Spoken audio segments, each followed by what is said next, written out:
బంగాళదుంపల తగాదా. ఈ కథను రచించిన వారు శ్రీమతి పొత్తూరి విజయలక్ష్మి గారు. ఈ కథ నవ్య దీపావళి ప్రత్యేక సంచికలో 2005లో ప్రచురితమైంది. తెల్లవారింది. నోట్లో వేపుల్లలు పెట్టుకుని మగవారు చెంబులు పట్టుకుని ఆడవాళ్లు ఇళ్లల్లోంచి బయటికి వచ్చేశారు.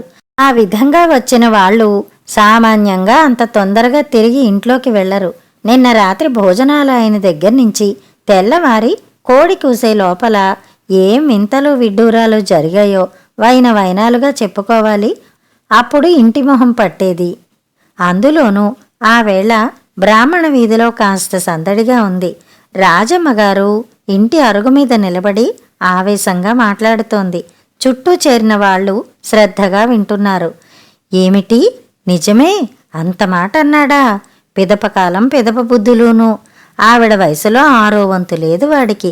ఎంత ధైర్యం అంటూ బుగ్గలు నొక్కుంటున్నారు. ఎవరినని ఏం లాభంలేమ్మా, అంతా నా కర్మ. ఏ దిక్కు లేనిదానని అందరికీ నేనంటే అలసే. అసలు ఆనాడే మా ఊరు పోయింటే బావుండేది. రాజమ్మగారి కంఠం బరువెక్కింది. అంత మాట ఎందుకు వదినా, నీకిక్కడేం తక్కువైంది? ఓదార్చింది శాస్త్రులు గారి భార్య. ఆవిడ బాధపడిందంటే పడదు మరి. నువ్వు 1,00,000 చెప్పు. ఈ మధ్య మన ఊళ్ళో ప్రతి వాడికి కొమ్ములు వచ్చేస్తున్నాయి. భయం భక్తి లేకుండా పోతోంది. ఊరి కరణం గారు ధర్మరాజు, ఆయన అలుసు చూసుకుని పెట్టరేగిపోతున్నారు జనం అంది శ్రీలక్ష్మమ్మ. అక్కడే ఉన్న కరణం గారి భార్య కామాక్షమ్మకి కష్టం వేసింది. ఇది మరీ బావుంది. ఉరుమురుం మంగళం మీద పడిందని మధ్యలో ఆయనేం చేస్తారు అంది నిష్ఠూరంగా. ఆయనకి కాకపోతే ఇంకెవరు చేస్తారు? అందర్నీ క్రమశిక్షణలో ఉంచవలసిన బాధ్యత ఆయనది కాదా అంది మరో ఇల్లాలు. ఏమిటో కాని కాలం వచ్చి పడింది. ఆ మహాత్ముడే ఉండి ఉంటే గ్రామానికి అరిష్టం వచ్చేదే కాదు అంది శాస్త్రుల గారి భార్య. ఏం చేస్తాం, మన దురదృష్టం. గాంధీగారు లేకపోతేనే నెహ్రూ గారు లేరా? రాజగోపాలాచారి గారు లేరా? సంజీవరెడ్డి గారు లేరా? నేను వెంటనే గుంటూరు నుంచి మా అన్నయ్యని పిలిపిస్తాను. వాడు ఢిల్లీకి చెన్నపట్నానికి ఉత్తరాలు రాస్తాడు. వాళ్ళు వెంటనే విషయం పరిష్కారం చేస్తారు అంది శ్రీలక్ష్మమ్మ. ఆవిడ అన్నగారు గుంటూరులో ప్లీడరు. అన్ని విషయాలు తనకి తెలుసు అనుకుంటారు ఊళ్ళో వాళ్ళు. బావిలో పూడిక తీసేవాడు రాకపోయినా, మాటలవాడు గిన్నెలు సరిగ్గా మాటు వేయకపోయినా ఢిల్లీకి ఉత్తరం రాస్తానంటుందావిడ. ఢిల్లీ ఉత్తరం అంటే చాలు అందరికీ హడలు. అప్పుడు అంతే అయింది. ఢిల్లీ అనేసరికి కరణం గారి భార్యకి భయం వేసింది. ఈ మాత్రం దానికి అంతదాకా ఎందుకులే వదినా, మీ అన్నయ్య గారికి నేను చెప్తానులే అంది. దొంగలు పడిన 6 నెలలకి కుక్కలు మురిగినట్లు ఎప్పుడో చెప్తానంటే కాదు, ఈ వ్యవహారం ఏమిటో ఇవాళే తేలిపోవాలి అంది రాజమ్మగారు ఖచ్చితంగా. అట్లాగేలే, ఆ మాటే చెప్తాను హామీ ఇచ్చింది కరణం గారి భార్య. హామీ ఇచ్చి ఇంటి ముఖం పట్టింది. రాజమ్మగారు మాత్రం అరుగు మీదే ఉంది. చుట్టూ గుమిగూడిన వారిలో కొంతమంది వెడుతున్నారు, కొత్తవాళ్లు వచ్చి చేరుతున్నారు. అదో మారుమూల పల్లెటూరు. 2 మైళ్ళు నడిచి వెళ్ళి బస్సు ఎక్కితే గాని బయట ప్రపంచం కనిపించదు. పాడి పంట పుష్కలంగానే ఉన్నాయా గ్రామంలో. గుడి గోపురము ఉన్నాయి. వీధిబడి, పోస్టాఫీస్ అనే అరుగు కూడా ఉన్నాయి. ఆ ఊరి జనానికి కావలసినంత పని, బోలెడంత తీరిక ఉన్నాయి. స్వాతంత్రం వచ్చిన ఆనందం, గాంధీగారు పోయిన దుఃఖం కలిసి అనుభవిస్తున్న రోజులవి. ఆ ఊళ్ళో సామాన్యంగా గొడవలు దెబ్బలాటలు జరగవు. జరిగిందంటే మాత్రం ఊరందరికీ కావలసినంత కాలక్షేపం. 6 నెలల కిందట నరసయ్య గారి అమ్మాయిని కాపురం తీసుకువెళ్లే విషయంలో తగాదా వచ్చింది. పెళ్లికి పెడతామని చెప్పిన బంగారంలో తక్కువ పెట్టారని అత్తవారు అలిగి కోడల్ని పుట్టింటికి పంపేశారు. పుట్టిల్లంటే అదేం యోజనాల దూరం లేదు. ఆ ఇంటికి ఈ ఇంటికి మధ్య 3 ఇళ్ళు ఉంటాయి అంతే. అత్తారింటి నుంచి వచ్చిన కూతుర్ని మర్నాడు పొద్దున్నే పెరుగన్నం పెట్టి అత్తారింట్లో దిగవిడిచి వచ్చారు పుట్టింటివారు. ఆ సాయంత్రమే మళ్లీ పుట్టింటికి తోలేశారు అత్తారు. ఆ విధంగా ఆ అమ్మాయి ఆ 2 ఇళ్ల మధ్య తిరుగుతూ విసిగేస్తే ఏ పక్కింట్లోనో అచ్చనగాయలు ఆడుకుంటూ రోజులు వెళ్లదీసింది. చివరికోనాడు పెద్ద తగాదా అయిపోయి, మా పిల్లవాడికి మళ్లీ పెళ్లి చేస్తాం అన్నాడు పిల్లవాడి తండ్రి. పిల్ల తండ్రి పంచాయితీ పెట్టాడు. అంతా విని అఘోరించి మొహం కడుక్కున్నట్టు ఉంది. నా వరుస బంగారం కోసం కోడల్ని కాదంటారా? నిదానంగా పెడతాడులే బంగారం. ఆయనెక్కడికి పోతాడు, నువ్వెక్కడికి పోతావు? అదృష్టం బావుంటే వచ్చే ఏడాది నీ మనవడికి పెడతాడా బంగారం. ఇహ నువ్వు అనవసరంగా గొడవ చేయకు అని మందలించి పంపేశాడు కరణంగారు. మళ్ళీ ఇన్నాళ్ళకి ఇవ్వాలి తగువు. గబగబా పనులు తెముల్చుకుని కరణంగారి ఇంటి ముందు చేరారు జనం. వాది రాజమ్మగారు అప్పటికి ఎప్పుడో వచ్చి కూర్చుంది. ప్రతివాది సుబ్బారావే రావాలి. కబురు పంపించారు. రోడ్డు మీదకి వెళ్ళాడు సరుకు కోసం. రాగానే వస్తాడని చెప్పారు ఇంట్లో వాళ్ళు. సుబ్బారావు తండ్రి వెంకట్రావు మాత్రం వచ్చి ఓ మూల కూర్చున్నాడు. సమయానికి నేనింట్లో లేను. రాంభజన మందిరం దగ్గరికి రేడియో విందామని తగలడ్డాను. ఏం జరిగిందో నాకు తెలియకపాయే. ఇక నేనేం మాట్లాడను అన్నాడు. జరిగిందంతా అప్పటికి 1కి 10 సార్లు విన్నారు అందరూ. రాజమ్మ గారంటే అందరికీ అభిమానమే.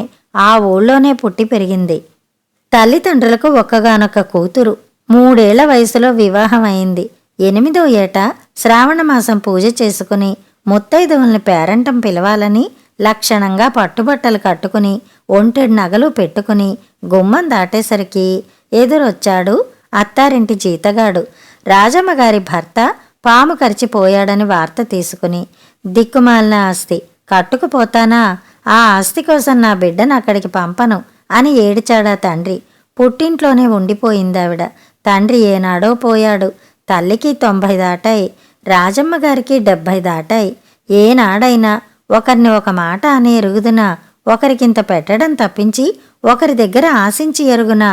అటువంటిది ఆవిడ్ని పట్టుకుని అంత మాట అనడానికి ఆ వెధవకెంత ధైర్యం అంటూ రాజమ్మగారి పక్షాన మాట్లాడుతున్నారు కొందరు. ప్రతివాది విషయానికొస్తే పిట్ట కొంచెం కూత ఘనం అన్నట్లు చిన్నవాడైనా అఖండుడు సుబ్బారావు. నిండా 20 ఏళ్లు లేవు. 6 ఏళ్ల నాడు తండ్రి అర్ధంతరంగా జబ్బు చేసి మంచాన పడితే ఎంతో ధైర్యంగా పరిస్థితులను ఎదుర్కొన్నాడు. ఇటు వ్యాపారం చూసుకుంటూనే 2 అక్కలకు పెళ్లి చేసి పంపించాడు. అసలు ఆ వ్యాపార దక్షతకి ముచ్చట వేస్తుంది. ఊరికే ఇంతంత సరుకు తెచ్చి వృధా చెయ్యడు.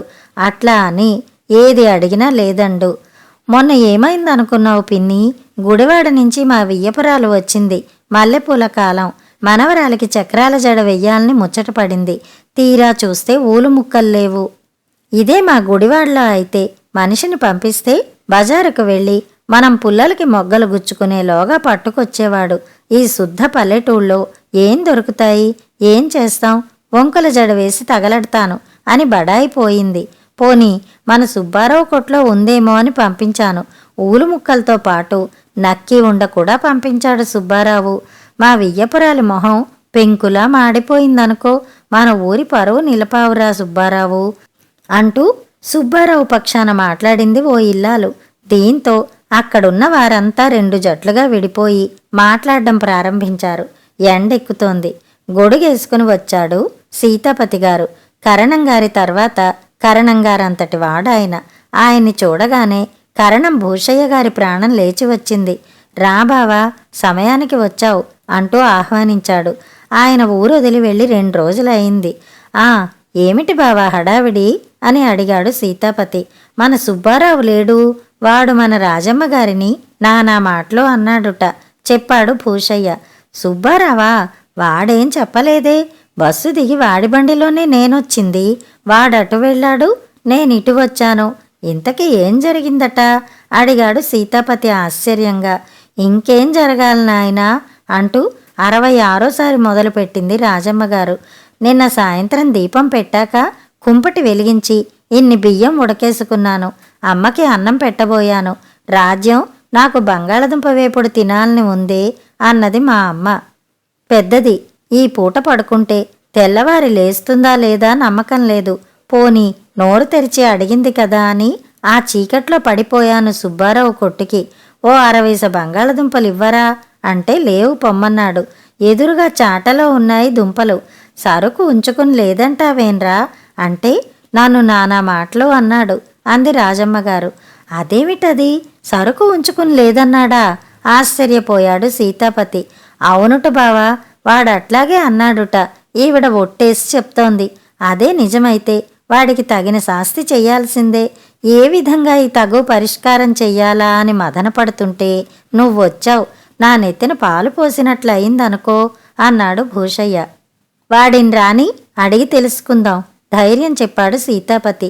అడుగో సుబ్బారావు వస్తున్నాడనే వర్తమానం అందింది. అంతా కలకలం. సుబ్బారావు రానే వచ్చాడు. రారా రా, నిన్న వాగిన వాగుడంతా ఇప్పుడు పెద్ద మనుషుల ముందు వాగరా అని హూంకరించింది రాజమ్మగారు. సుబ్బారావు తెల్లబోయాడు. నేనేమన్నానే మా అమ్మ నిన్ను అన్నాడు అమాయకంగా. చేసేదంతా చేసి ఆ నటన చూడండి అన్నారు రాజమ్మ పక్షం వాళ్ళు. మీరాగండి, నన్ను మాట్లాడనివ్వండి అని గదిమేరు భూషయ్య గారు. ఏరా సుబ్బారావు, నిన్న సాయంత్రం ఆవిడొచ్చి బంగాళదుంపలు ఇమ్మంటే లేవు పొమ్మన్నావుట. విచారణ ప్రారంభం అయింది. అవును అన్నాను చెప్పాడు సుబ్బారావు. చూసారా నే చెప్పలే లబలబలాడింది రాజమ్మ. సరుకు ఉంచుకుని లేదండం తప్పు కదరా, అందులోనూ పెద్దావిడ పడుతూ లేస్తూ వచ్చి అడిగితే కాదనడం ధూర్త లక్షణం కదూ నిలదీశాడు కరణంగారు. అది కాదు తాతయ్య, దుంపలు చూడబోతే కాసినే ఉన్నాయి. ఇంకా గుంటూరు నుంచి వచ్చే ఆఖరి బస్సు రాలేదు. బస్సు దిగి ఎవరింటికైనా చుట్టం రావచ్చు, అల్లుడు రావచ్చు. ఉన్న దుంపలు కాసిని మా అమ్మకిస్తే ఎవరైనా వస్తే ఆఖరి క్షణంలో ఎక్కడికి పరుగులు పెడతాం, అందుకే లేవన్నాను అన్నాడు సుబ్బారావు. అదీ విషయం. చూసారా వాడి ముందు చూపు. నిజమే మరి, ఎవరైనా వస్తే ఇంత కూర ముక్కైనా వెయ్యకుండా అన్నం పెడితే మన ఊరి పరువు ఏమైపోవాలి అంది ఇందాక ఊలు ముక్కల గురించి మెచ్చుకున్న ఇల్లాలు. అవునవును అనుకున్నారు అందరూ. అందులో రాజమ్మగారి వైపు వాదించిన వారు కూడా ఉన్నారు. రాజమ్మ గతుక్కుమంది. మరా మాట తిన్నగా చెప్పేయడవచ్చుగా, పెద్దముండా దాన్ని నన్ను పట్టుకుని ఇప్పుడింత అర్జెంటుగా దుంపలేందుకే మా అమ్మ, నీకు పెళ్లివారు వస్తున్నారా అని వెటకారం ఆడాడు. ఆ వెధవకోతలెందుకో అడగండి ఇంకో పాయింట్ లేవనెత్తింది. ఏరా ఆ మాట అన్నావా నిలదీశాడు కరణంగారు. అదేమిటి తాతయ్య, మామని పరాచిగా ఆడ్డం నాకు కొత్త. ఆ మాటకొస్తే నిన్న మధ్యాహ్నం నా కొట్టుకొచ్చి మా అమ్మ ఏరా ఇంకెప్పుడు చేసుకుంటావు పెళ్ళి, నీకంతగా ఏ పిల్ల నచ్చకపోతే నన్ను పెళ్లి చేసుకో అనలేదా అన్నాడు సుబ్బారావు. అంతా గొల్లున నవ్వేశారు. రాజమ్మగారు కూడా కోపం నటించపోయి చేతకాక ఊరుకుంది. ఏమమ్మా ఏమంటావు, ఏదో చిన్నతనం, కుర్ర వెధవ అన్నాడు సీతాపతి. ఇక ముందు ఇట్లా చెయ్యవద్దని చెప్పండి అంది రాజమ్మగారు బింకంగా. ఏరా మరి ఏమంటావు ప్రతివాదిని అడిగారు. అట్లాగేలే తాతయ్య అన్నాడు సుబ్బారావు. ఏమమ్మా విన్నావు కదా అన్నారు కరణంగారు. తలాడించింది ఆవిడ. మామ సరుకొచ్చింది, దుంపలు ఇంట్లో తాతమ్మకి ఇచ్చి వస్తున్నాను, కూరొండుకు తిను అన్నాడు సుబ్బారావు రాజమ్మగారితో. ఉద్ధరించావులే, కాసేపు ఆగి అట్రా, కూర ముక్కలు పెడతాను, నేను చేసిన వేపుడంటే పడి చచ్చిపోతావుగా అంది రాజమ్మగారు లేచి ధవళ కిరీటం సర్దుకుంటూ. అంతా లేచారు. బాగానే ఉంది సంబడం అనుకుంటూ ఇళ్లకు పోయారు. కథ సమాప్తం.